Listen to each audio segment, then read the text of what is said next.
ನಮಸ್ಕಾರ ಸ್ನೇಹಿತರೆ, ಶಿಲ್ಪಾ ಮನೋಜ್ ಅಫಿಷಿಯಲ್ ಚಾನಲ್ಗೆ ನಿಮಗೆಲ್ಲ ಮತ್ತೊಮ್ಮೆ ಸ್ವಾಗತ.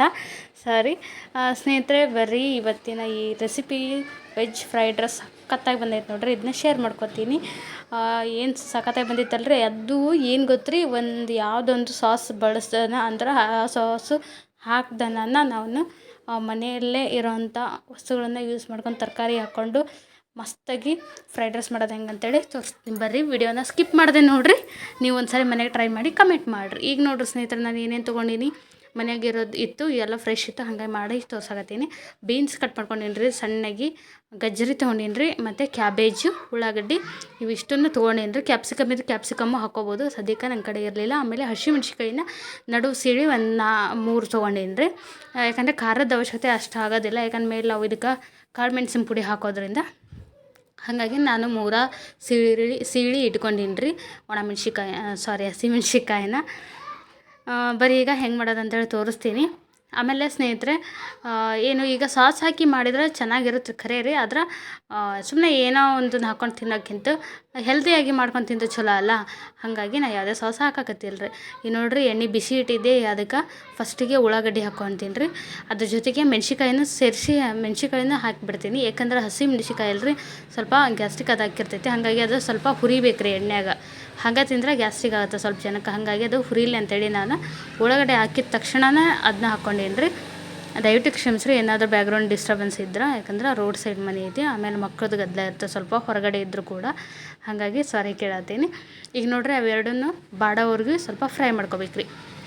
ಮಾಡಿಕೊಂಡು ಇದಕ್ಕೆ ಸ್ವಲ್ಪ ಶುಂಠಿ ಬೆಳ್ಳುಳ್ಳಿ ಪೇಸ್ಟ್ ಹಾಕ್ಕೋತೀನಿ. ಜಾಸ್ತಿ ಹಾಕ್ಕೊಳಕ್ಕೆ ಹೋಗ್ಬೇಡ್ರಿ, ಅಷ್ಟು ಜಾಸ್ತಿಗೆ ಹಾಕೋಣ ಅವಶ್ಯಕತೆ ಇಲ್ಲರಿ. ಇದಕ್ಕೆ ನೋಡಿರಿ, ನಾ ಕೈ ಒಳಗೆ ಒಂದು ಅರ್ಧ ಟೇಬಲ್ ಸ್ಪೂನ್ ಅಂತಾರಲ್ರಿ, ಅಷ್ಟು ತೊಗೊಂಡಿನಿ.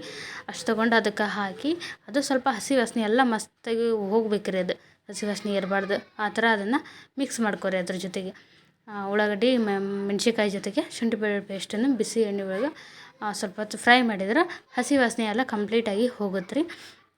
ಆಮೇಲೆ ಅದು ಸ್ವಲ್ಪ ಎಲ್ಲ ಬಣ್ಣ ಎಲ್ಲ ಚೇಂಜ್ ಆಕವಲ್ರಿ, ಉಳ್ಳಾಗಡ್ಡಿ ಮೆಣ್ಸಿಕಾಯಿ ಅದೆಲ್ಲ ಆದಮೇಲೆ ಹೆಚ್ಚಿಟ್ಟಿರೋಂಥ ಎಲ್ಲ ತರಕಾರಿನ ಹಾಕ್ಕೋಬೇಕು ರೀ. ಆಮೇಲೆ ಫ್ರೈಡ್ ರೈಸಿಗೆ ತರಕಾರಿ ಎಷ್ಟು ತೆಳ್ಳಗೆ ಸಣ್ಣಗೆ ಹೆಚ್ಕೋತೀರಿ ಅಷ್ಟು ಚಲೋ ಆಗುತ್ತೆ. ಆಮೇಲೆ ಬೇಗ ಬೇಯ್ತೈತಿ ಕೂಡ. ಆಮೇಲೆ ಇನ್ನೊಂದು ಹೇಳ್ತೀನಿ ಸ್ನೇಹಿತರೆ, ಈ ರೆಸಿಪಿ ಮಾಡೋಕೆ 5 ನಿಮಿಷದೊಳಗೆ ಆರಾಮಾಗಿ ಮಸ್ತಾಗಿ ಮಾಡ್ಕೊಬೋದು ರೀ ಫ್ರೈಡ್ ರೈಸ್ನ. ತರಕಾರಿ ಹೆಚ್ಚಿಟ್ಕೊಂಡಿದ್ರೆ ಅಂದ್ರೆ ಕೇವಲ 5 ನಿಮಿಷ ರೀ, ಏನು ಕೈಯೇ ಹಿಡಿಯೋದಿಲ್ಲ. ಇದು ಏನು ಕುದಿಸೋದಿಲ್ಲ, ಹುರಿಯೋದಿರಲ್ಲ ಜಾಸ್ತಿ ಹೊತ್ತು. ಹಾಗಾಗಿ ತರಕಾರಿ ಒಂದು ರೆಡಿ ಇತ್ತಂದ್ರೆ 5 ನಿಮಿಷದಾಗ ಮಾಡ್ಕೊಳೋಂಥ ಫ್ರೈಡ್ ರೈಸ್ ಇದು. ಮನೆಯೊಳಗನ same to same restaurant style taste ಇರುತ್ತಲ್ಲ ರೀ, ಹಂಗೆ ಬರ್ತೈತಿ. ಹಾಗಾಗಿ ನಾನು ನಿಮ್ಮ ಜೊತೆಗೆ ಶೇರ್ ಮಾಡ್ಕೊಳತ್ತೀನಿ. ಈಗ ನೋಡಿರಿ, ಎಲ್ಲ ತರಕಾರಿ ಹಾಕಿದ್ನಲ್ರಿ, ಅದಕ್ಕೆ ಈಗ ಉಪ್ಪು ಸೇರಿಸ್ಕೊತೀನಿ ರೀ. ಉಪ್ಪು ಹಾಕಿದ್ರೆ ಅದು ತರಕಾರಿ ಎಲ್ಲ ಸ್ವಲ್ಪ ಬಾಡ್ತಾವ್ರಿ, ಅಂದ್ರೆ ಮೆತ್ತಗಾಕ್ಕವು.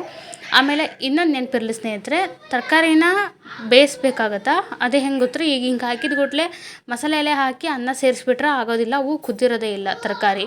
ಹಂಗೆ ನಾವೇನು ಬೇಯಿಸಿ ತೊಗೊಂಡಿರಲ್ಲ, ಹಸಿ ತರಕಾರಿನ ಹಾಕಿರ್ತೀವಿ. ಹಾಗಾಗಿ ನಾವೇನು ಮಾಡ್ಬೇಕು ರೀ, ಉಪ್ಪು ಹಾಕಿಂದ ಅದನ್ನ ಒಂದು ಸರಿ ಎಲ್ಲ ತರಕಾರಿ ಜೊತೆಗೆ ಮಿಕ್ಸ್ ಮಾಡಿ ಒಂದು ಮುಚ್ಚಳ ಮುಚ್ಚಿ ಬೇಯಿಸ್ಬೇಕು ರೀ. ಅದನ್ನು ಎಷ್ಟು ಒಂದು 2 ನಿಮಿಷ ಆದರೂ ಮುಚ್ಚಿ ಬೇಯಿಸ್ಬೇಕಾಗತ್ತಾ. ಅದಕ್ಕಿಂತ ಮುಂಚೆ ಏನೇನು ಸ್ಪೈಸಸ್ ಹಾಕೋತೀನಿ ಅಂತೇಳಿ ತೋರಿಸ್ತೀನಿ ನೋಡಿರಿ.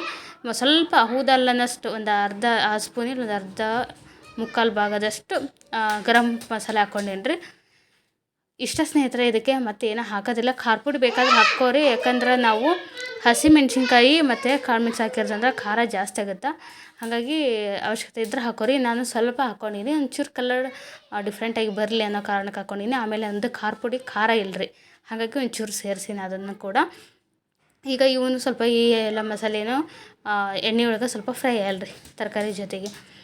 ನಿಜ ಹೇಳ್ತೀನಿ ಸ್ನೇಹಿತರೆ, ನಾನು ಫ್ರೈಡ್ ರೈಸ್ ಅಂದ್ರೆ ಫೇವ್ರೇಟ್ ನಮ್ಮ ಮನೆಯಾಗ ಮನ್ವಿತಿಗೆ ನನಗೆ.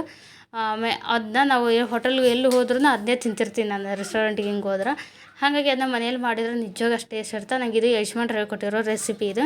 ನಮ್ಮ ಯಜಮಾನ್ರು ಮಸ್ತ್ ಮಾಡ್ತಾರೆ.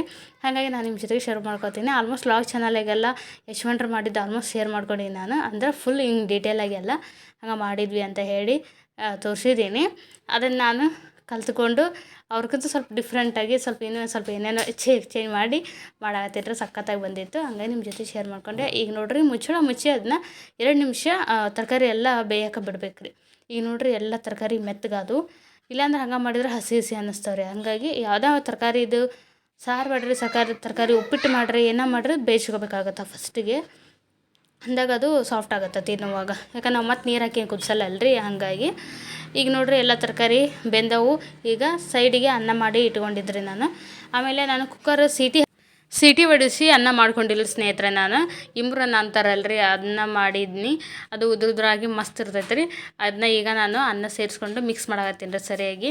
ಆಮೇಲೆ ಸ್ನೇಹಿತರೆ, ನಾನು ಇಲ್ಲಿ ಇನ್ನೊಂದು ಹೇಳೋದು ಮರ್ತೆ. ಈಗ ಅನ್ನ ಹಾಕಿದ ಕೂಡಲೇ ಏನು ಮಾಡಿದ್ರಿ, ನಾನು ಕಾಳು ಮೆಣಸು ಕುಟ್ಟಿಟ್ಟಿದ್ರಿ ಅದನ್ನು ಹಾಕ್ಕೊಂಡೆ. ವೈಟ್ ರೈಸ್ ಹಾಕ್ತೀವಲ್ರಿ, ಅದ್ರ ಮೇಲೇ ಅದನ್ನ ಹಾಕಿ ಆಮೇಲೆ ಮಿಕ್ಸ್ ಮಾಡ್ಬೇಕ್ರಿ ಅದನ್ನ. ಯಾಕಂದ್ರೆ ಎಲ್ಲ ಕಡೆ ಮಿಕ್ಸ್ ಆಗುತ್ತಾ ಇದೇನು ಕಾಳು ಮೆಣಸಿನ ಪುಡಿ, ಪೆಪ್ಪರ್ ಪೌಡ್ರು. ಹಾಗಾಗಿ ನಮ್ಮ ವೈಟ್ ರೈಸ್ ಮೇಲೆ ಹಾಕಿರ್ತೀನಿ. ಕೆಲವೊಬ್ರು ಮಸಾಲೆ ಒಳಗೆ ಹಾಕ್ತಾರೆ, ನಂಗೆ ಅದಷ್ಟು ಸರಿ ಅನ್ಸಲ್ಲ. ಯಾಕಂದ್ರೆ ತರಕಾರಿ ಒಳಗೆ ಒಂದೊಂದು ತರಕಾರಿ ಒಳಗೆ ಹೋಗಿ ಸೇರ್ಕೊಳ್ಳೋ ಚಾನ್ಸ್ ಇರ್ತಿದೆ. ಹಾಗಾಗಿ ನಾನು ಅನ್ನದ ಮೇಲೆ ಹಾಕಿ ಆಮೇಲೆ ಮಿಕ್ಸ್ ಮಾಡ್ತೀನಿ ರೀ. ಇದೊಂದು ಟಿಪ್ ಅನ್ಕೋರಿ, ಫ್ರೈಡ್ ರೈಸ್ ಮಾಡುವಾಗ ಮಸ್ತ್ ಆಗುತ್ತೆ. ಈಗ ಸಾಸ್ ಒಂದೆರಡು ಇದೇ ಟೈಮ್ನಾಗ ಸಾಸ್ ಹಾಕೋರು. ಈಗ ಸೋಯಾ ಸಾಸು, ಟೊಮೆಟೊ ಸಾಸ್ ಬರ್ತಲ್ಲ ರೀ, ಅದನ್ನ ಹಾಕಿರ್ತಾರೆ. ಗ್ರೀನ್ ಚಿಲ್ಲಿ ಸಾಸ್ ಏನೇನು ಹಾಕ್ತಾರೆ ಸಾಸ್. ಈ ಟೈಮ್ನಾಗ ಹಾಕಿ ಮಿಕ್ಸ್ ಮಾಡ್ತಾರೆ. ನಾನು ಮೊದಲು ಒಂದು ಸರಿ ಮಾಡಿಕೊಟ್ಟಿದ್ರಿ ಟೊಮೆಟೊ ಸಾಸ್ ಹಾಕಿ. ಏನು ಡಿಫ್ರೆನ್ಸ್ ಏನು ಅನ್ಸಲ್ಲ ರೀ. ಒಂದು ಸ್ವಲ್ಪ ಸ್ವೀಟ್ ಬರುತ್ತೆ ಟೇಸ್ಟ್. ಒಂದು ಸ್ವಲ್ಪ ಸೋಯಾ ಸಾಸ್ ಹಾಕಿದ್ರೆ ಅದೊಂಥರ ಟೇಸ್ಟ್ ಡಿಫ್ರೆಂಟಾಗಿ ಕೊಡುತ್ತೆ. ಆದ್ರೆ ಇದು ಯಾವುದೇ ಸಾಸ್ ಹಾಕ್ತಾರೆ ಮಾಡ್ತೀವಲ್ಲ ರೀ, ಇದ್ರ ಟೇಸ್ಟ್ ಮುಂದೆ ಅದು ಏನು ಅವೆರಡೂ ಅಷ್ಟು ಅನ್ಸೋದಿಲ್ಲ ರೀ. ಯಾಕಂದ್ರೆ ಹೆಲ್ದಿಯಾಗಿರೋದು ಇದೆ ಅಲ್ರಿ ಯಾವುದೇ ಸಾಸ್ ಬಳಸೋದ ಮಾಡೋ ಆಹಾರನ. ಹಾಗಾಗಿ ಇದನ್ನು ಒಂದು ಸರಿ ಟ್ರೈ ಮಾಡಿ ನೋಡಿರಿ ನೀವು, ಸಾಸ್ ಹಾಕ್ದಾನ ಈ ಥರನ ಹೇಳಿರೋ ಮೆಥಡ್ ಒಳಗೆ ಮಾಡಿ ನೋಡಿರಿ. ಏನು ಸಖತ್ ಬರ್ತೈತೆ ರೀ ಫ್ರೈಡ್ ರೈಸ್ ಅನ್ನೋದು. ಈಗ ನೋಡಿರಿ ಎಲ್ಲನೂ ಸರಿಯಾಗಿ ಮಿಕ್ಸ್ ಮಾಡಿಕೊಂಡೆ. ಈಗ ಸ್ನೇಹಿತರೆ ಏನ್ರಿ ಫ್ರೈಡ್ ರೈಸ್ ಅನ್ನೋದು ರೆಡಿ ಆಯ್ತು ನೋಡಿರಿ. ಈಗ ನಾನು ಮಧ್ಯಾಹ್ನದ ಊಟಕ್ಕೆ ಮಾಡಿದ್ದೆ ಇದನ್ನು. ಈಗ ನಮ್ಮ ಮನ್ವಿತಿಗೆ ಹಾಕಿ ಅವನಿಗೆ ಹೆಂಗೆ ರಿಯಾಕ್ಟ್ ಮಾಡ್ತಾನೆ ನೋಡಿರಿ ತಿಂದು. ಏನು ಸಖತ್ತಾಗೈತೆ ನೋಡಿರಿ. ಉದುರಾಗಿ ತರಕಾರಿನ ಅಷ್ಟು ಹದವಾಗಿ ಬೆಂದವ್ರಿ. ಆಮೇಲೆ ಕಲರ್ ನೋಡಿರಿ ಏನು ಒಂಥರ ಯುನಿಕ್ ಆಗೈತಿ ಕಲರ್. ಯಾವುದೇ ಇದು ಆರ್ಟಿಫಿಷಿಯಲ್ ಕಲರ್ ಅಲ್ಲದ ನ್ಯಾಚುರಲ್ ಕಲರ್ ಒಳಗೆ ಅಷ್ಟು ಪರ್ಫೆಕ್ಟಾಗಿ ಫ್ರೈಡ್ ರೈಸ್ ಬಂದೈತೆ ರೀ. ನನಗಂತೂ ಸಿಕ್ಕಾಪಟ್ಟೆ ಇಷ್ಟ. ನನಗೆ ಫೇವ್ರೆಟ್ ಅಡುಗೆ ಒಳಗೆ ಇದು ಒಂದನ್ನು ಹೌದು. ನೋಡಿದ್ರಲ್ಲ ಸ್ನೇಹಿತರೆ, ಈ ರೆಸಿಪಿ ನಿಮಗೆಲ್ಲ ಇಷ್ಟ ಆಗೈತೆ ಅನ್ಕೋತೀನಿ ರೀ. ಇಷ್ಟ ಆದ್ರೆ ಲೈಕ್ ಮಾಡಿರಿ. ಹೊಸದಾಗಿ ನೋಡಿ ಚಾನಲ್ಗೆ ಸಬ್ಸ್ಕ್ರೈಬ್ ಆಗಿಬಿಡು ನೋಡಿರಿ. ಆಮೇಲೆ ನಮ್ಮದು ಲಾಗ್ ಚಾನಲ್ ಐತಿ, ಅದನ್ನು ಹೋಗಿ ಒಂದ್ಸರಿ ವಿಸಿಟ್ ಮಾಡಿರಿ ಸ್ನೇಹಿತರೆ. ಈ ರೆಸಿಪಿ ಹೆಂಗಿತ್ತು ಅಂತೇಳಿ ಕಮೆಂಟ್ ಮಾಡಿರಿ. ಸಿಗ್ತೇನೆ ಮುಂದಿನ ಒಂದು ಒಳ್ಳೆ ವಿಡಿಯೋದೊಂದಿಗೆ. Thanks for watching.